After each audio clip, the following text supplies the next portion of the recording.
My name is Jason Hugg. I'm a photojournalist here in Reading, Pennsylvania, and this is my review of the AT&T Netgear Nighthawk M5 mobile router. So just to jump into everything, this isn't a paid review. I bought this device completely with my own money. No one paid me to say any of this kind of thing, so this is my own review of it, just based on my experience with it, working in the field as a photojournalist, having to do live streaming, uploading videos, basically in the middle of a field where there is no regular Wi-Fi network access, that kind of thing.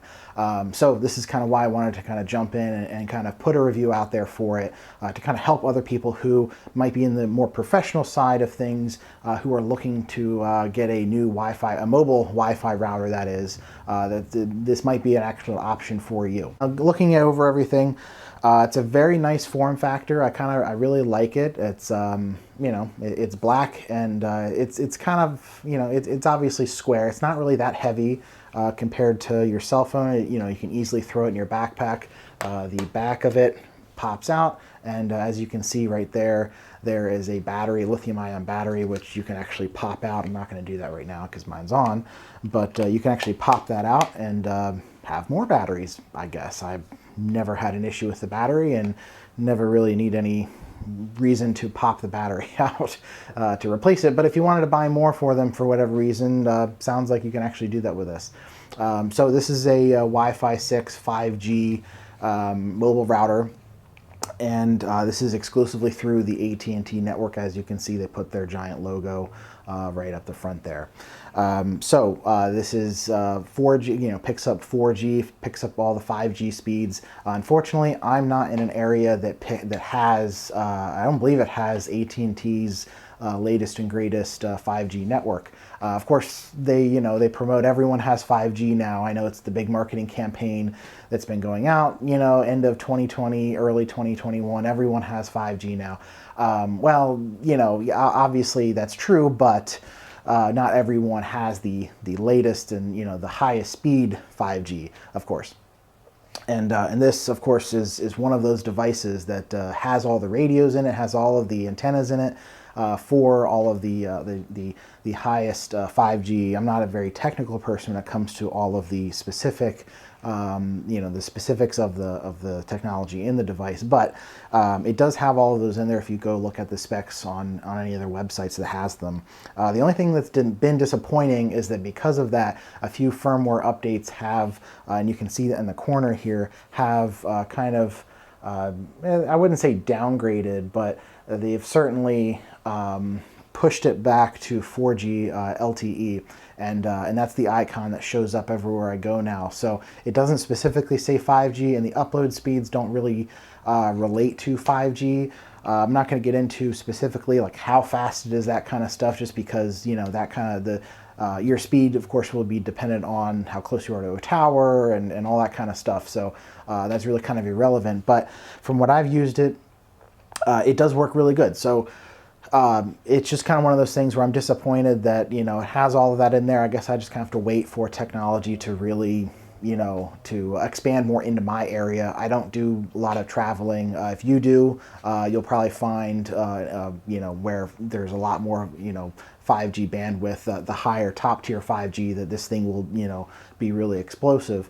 This in my area in Reading, Pennsylvania, we don't have that. Probably Philly does right now. So that's just kind of one of the things to be aware of, is that it might have everything in it, but that doesn't mean you're going to pick it up. But that being said, though, everything that I've seen, all the speeds that I've seen here, I've never really gone anywhere where I haven't been able to get Wi-Fi, which is awesome, or Wi-Fi, cell service, and actually be able to get a usable cell service for live streaming. So for what I do, being a photojournalist / reporter, I'm always out in the field, basically anywhere in the county, whether it's the middle of a field, street corner, that kind of thing, where I might have to live stream a press conference, live stream an interview. So obviously I need a lot of internet, and I need upload more than download, and this device does a really good job at balancing that, of course, on the network. So that's great. It's also Wi-Fi 6, and you can go through, if you don't know what Wi-Fi 6 is, it's the latest and greatest Wi-Fi, and you can go through on your own what Wi-Fi 6 means, but that's really cool, especially if you have any of the newer phones and things like that to connect to the device. That also means it can handle a lot more devices connected to it. I usually connect, iPad Pro to, my laptop, to my, iPhones, that kind of thing, and it can handle all of those no problem. I've never had an issue with that. Battery does really well too. I've never run it through its whole course of battery, and I've had it on, for quite a while. I always charge it back up, but I've never had it deplete, completely out. So that's really great, especially in my position where I need to have battery sometimes, and I don't have the option of going to charge it. Although I do bring a lot of portable chargers with me anyway. This thing does feature a lot of options. Of course, you can put a guest Wi-Fi in. I'm just kind of running through a few of the things now. You can have a data saver. So you can actually plug this in to a existing Wi-Fi network, and it will do pass-through, I believe, and then it will pick up where that leaves off, which I've never used it for that feature. So, if you need that, that's cool, but I've never had to do that. It does have you can kind of see on the back there, the Ethernet ports, and it has the USB-C, which is a charger slash data port. So that will, if you plug that into like an iPad directly, it will pick up and transmit all of the, very similar to what the Ethernet does, which is pretty awesome.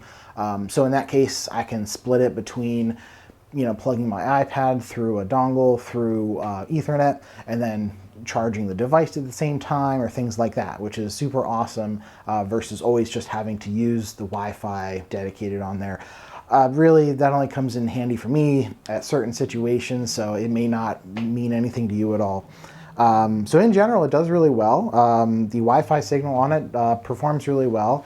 Usually I leave it in a corner in a bag or something like that. I also got this, just to protect it, I also have a handy little case I bought off of Amazon that fits the router in there, plus the charger on the side too. So that's really helpful. So yeah, if you're in the market, for a mobile Wi-Fi router, I use it for, in the professional setting. I don't really use it for home use at all. So I don't really know. I can't tell you if it's gonna, stream Netflix or those kind of things, in heavy use in that capacity. I use it for in the field uploading, maybe a 2 or 3 gigabyte video up while I'm in the middle of the field for something, or I'm an hour away from my house or something like that. So, and it works very well for that, the dedicated times I'm using it. So obviously it's an AT&T product, so you'll need to go through AT&T for a data plan. I have the AT&T Unlimited Elite plan, which seems to work just fine, and it's unlimited. I think the cap is 100 gigabytes or something like that. I've never gone above that. I'm sure if you do, there's limitations to it, of course, but it seems to work out for me just fine. So I'd recommend that kind of a plan for it, because then you have a little bit of wiggle room in between there. You don't have to worry about, having it drop off, or things like that for service. So yeah, if you're in the market for a mobile Wi-Fi router, I would definitely recommend this. They also do have the M1, which is the previous version. Actually, that was the one I was really looking at first to buy, and then this was brand new. It just came out at the time, so I figured why not get the nicer version.